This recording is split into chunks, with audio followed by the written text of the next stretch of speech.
Chapter 4. Today was another torture session. At least, I think that it's already another day. I don't actually know since none of the rooms I've been in have had clocks or windows. I turned over on the green couch and see Jeff sitting in the wooden chair. He's wearing a sleep mask over his eyes, and my mind decides that this is my chance to leave this hell. I sat up and placed my feet on the ground. I looked down and realized I'm still in my pajamas from that night, and they stink like no one's business. I take in a breath and begin to stand. The floor is freezing cold, and it takes me a while before I can actually stand without falling back onto the couch. I haven't eaten in days. Maybe a week, maybe in weeks. I don't know. And I am really weak at this point. I lay on the wall as I try to steady myself. I begin to walk, but stop when I hear something move. I quickly snap my head around and see that Jeff's facing me. I begin to feel uneasy, but take a deep breath and begin to walk again. I feel my way until I feel something smooth and metal, maybe. I feel around the surface and find a doorknob. I smiled happily and looked back at Jeff to see if he was awake. He was facing the other way again, and I took the chance to carefully open the door. It creaked ever so slightly that I heard Jeff become restless. I looked back at Jeff, shaking as I gripped the doorknob. I take another breath and squeezed through the opening in the doorway. Once up the door began to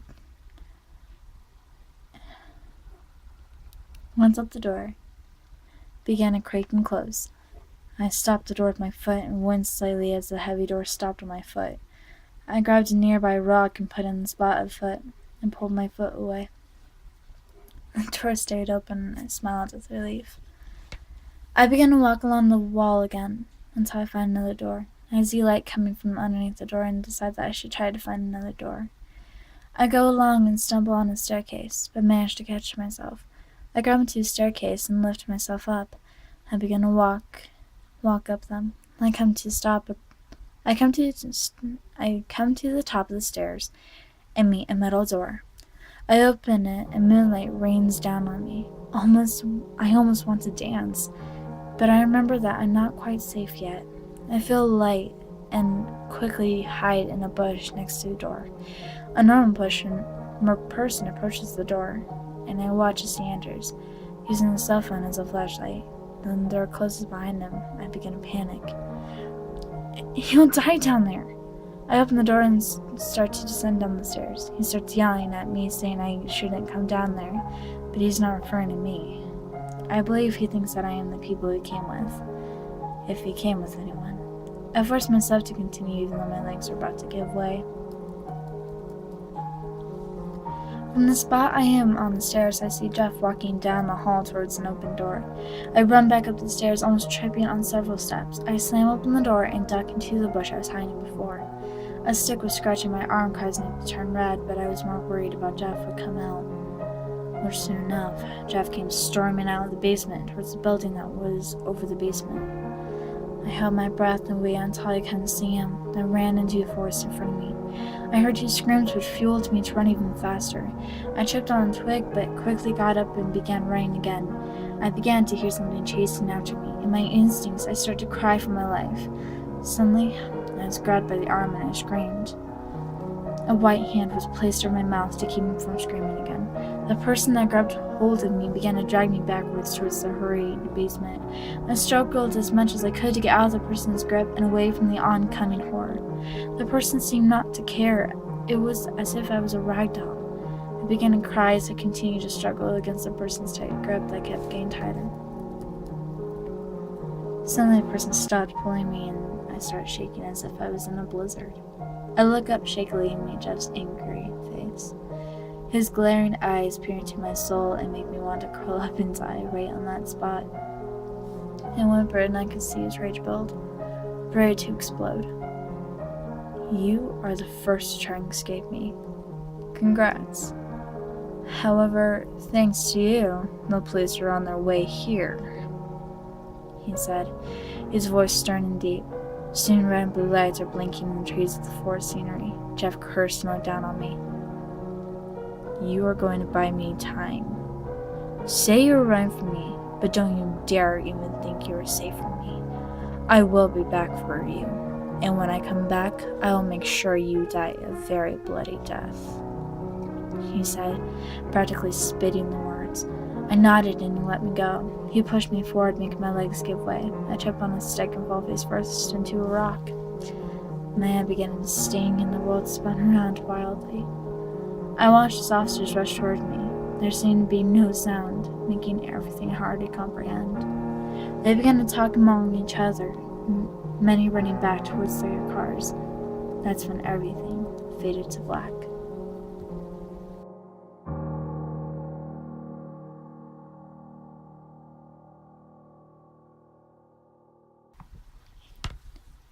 Chapter 5. I am bored. That's all I can say. After I blacked out after hitting my head on that rock, I woke up in a hospital room. Lucky me, I had a minor memory loss. However, now I'm bored to every extent. A nurse had informed me that a police officer was coming to ask me questions there today. I don't know why they would want to ask someone that is still in a hospital questions, though. I look at the pure white ceiling above me. It's so boring here. The only noise in the room is the annoying sound of hospital machines beeping constantly. I know at one point in my life, any noise was fascinating. I could actually enjoy listening to the beeping, ringing, and echoing in the hospital room. I spent most of my life as a child in a hospital with no friends whatsoever. It seems that my only friends were the noises that echoed in my hospital room. I don't remember exactly why I was always in a hospital bed, but that was most of my childhood. I was homeschooled, and I finished my high school education when I was 15. However, I wasn't able to go to college until I was 17. I had wasted most of my life in a room that was white and bare. I sighed and closed my eyes. Am I really that alone in this world? I heard the door open, and I opened my eyes. I looked towards the door and watched as the nurse led a man to his side of my bed. I assumed he was the officer that was going to question me, considering that he was wearing a police uniform. The nurse left silently, and the man pulled out a notepad. "Hello, I'm Officer Vincent. I hope you don't mind me asking you a few questions," he said. I smiled. I liked how he was polite. Most police would get straight to the point. At least, that's what I would think. "That's fine," I replied. He smiled back at me and put a pen to his pad. So, to start out, what's your name?" he asked. "I'm Tara Cannell," I replied. He jotted my name down and looked at me. "Now, tell me why you were running from whatever it was," he said. I took a breath and thought of what Jeff said. It wouldn't hurt if I just told him the truth. After all, Brandon's died by that murderer's hands anyways. Anyway, I was running away from Jeff the killer, I said, trying to remain calm. "Please, go into more detail," he said. I looked at him and sighed. Of course he would ask for more information about that. "Well, I guess he figured out I was doing some digging around about him, and he came after me. He kidnapped me and tortured me, and I was able to get away, but he said he would come back to kill me," I said. The last part just slipped out, but I didn't care. I was somehow remained calm and felt proud. The cop nodded and wrote down what I said. "Would you like protection around your house?" he asked. I thought for a moment. Did I want protection? And not really, but this could give the police a chance to catch him. I guess so, but only if he can be caught, I say. He nods and stands up. "I will see what I can do for you," he said. I watched as he swiftly left the room. A nurse entered and smiled. She sent down a tray of food and suggested that I eat it before it gets cold. I smiled at the tray of food and began to eat. She left and I finished the food. I sighed and leaned back I sighed and leaned back happily, at least where I can sit back and relax. I know Jeff wouldn't be so stupid that he would come into a hospital to kill me, but then again, he is a madman. There is no telling what he'll do. I gaze back up the ceiling and don't really think about anything. The nurse comes in later and turns on the lamp next to my bed since I was growing dark outside.